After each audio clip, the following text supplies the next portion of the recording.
மக்களே, இன்று நாம் திருக்குறள் 399ஆம் குறளை பார்க்கிறோம்.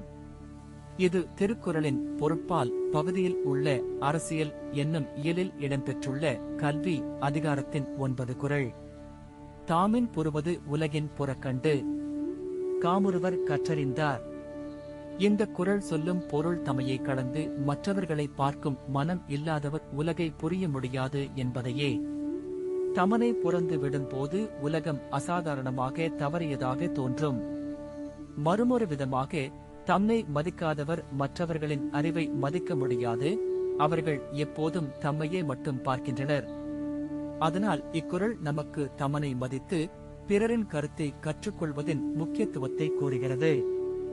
உதாரணமாக, பள்ளியில் ஒருமுறை போராட்டம் நடந்தபோது தலைமை ஆசிரியர் சொன்னார், நீங்கள் தமன் உடல் மட்டும் பார்க்க வேண்டாம், மற்ற மாணவரின் மனம் படையுங்கள். இந்த வாக்கியம் மாணவர்களை ஒருவருக்கொருவர் புரிந்து கொள்வதில் வழிகாட்டியது.